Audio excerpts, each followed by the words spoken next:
Go ahead, talk to me. Pair real quick. One of the things you said before as well, I thought was an interesting concept. Ones and twos. That a two can never be a one, and one. I don't know if I'm misquoting you. Twos never be one, and a one will never settle as a two.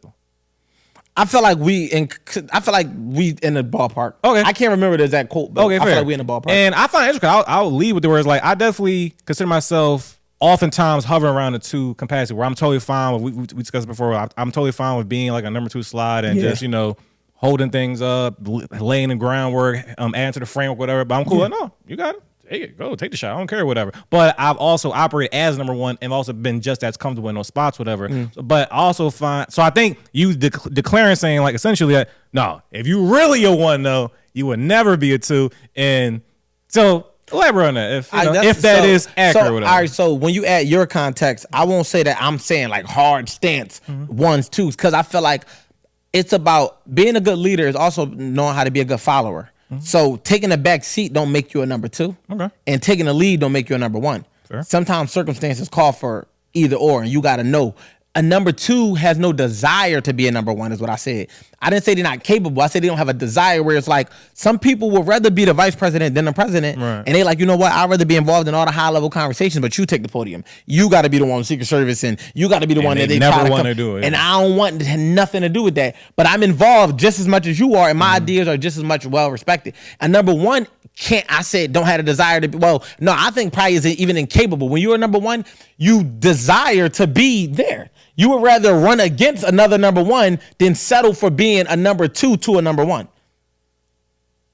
But wouldn't that be like a contradiction then? Explain. So if a one will never want to be a two, but a two doesn't desire to be a one, then because I'm not saying a two can't be a one, but I'm saying a one can't be a two. That's probably what I said.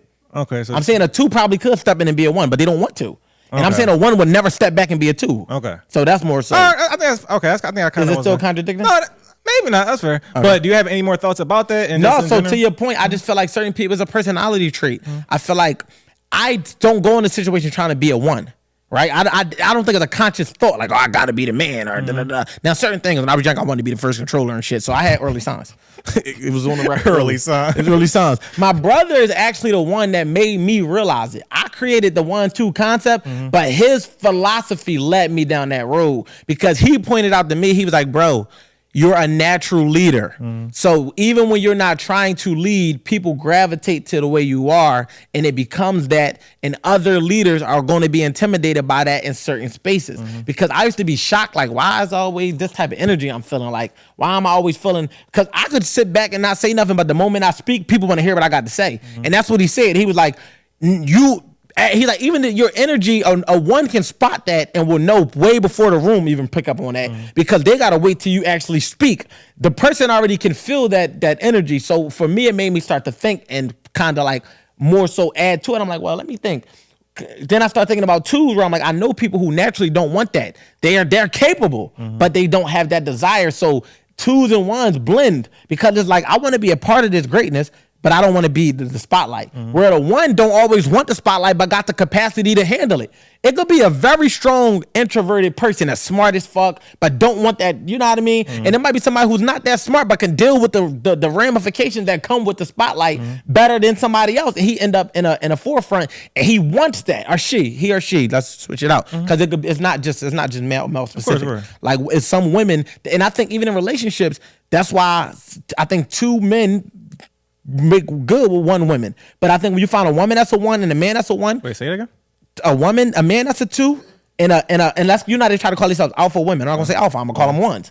Women that are ones can work because he's cool with letting her be the fucking the star of the show, the spotlight, you know, whatever. He's cool with that because he's just like, I'm cool with that. He's cool with her being the accessory, but she's a Rolex. Gotcha. You feel me? Whereas though it ain't like like I gotta be the man wearing the Rolex. He just like, yeah, you know what this is, and that's her. She light the room up. And I feel like when you got two ones, women and man, it's like a man is gonna assume that role in a sense because in certain ways women naturally submit. That's like in certain areas that's not just the financial aspect and all of that, just naturally. And it's gonna always be that fight for her to feel like, because think of a woman that's a boss at her job. she don't leave that title at work. She wants that power when she come in the household as well.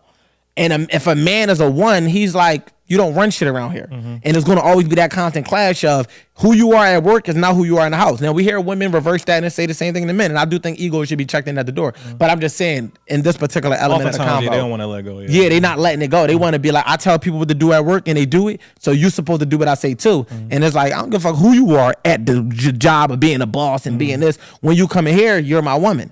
And I think that's the whole, to add more context to it. And we can unpack it as it develops. Because sometimes I'll just be coming up with philosophies and I build on them as we talk about it. Taking shit from your brother. I respect it. He said nothing of the sort. But shout out to my brother.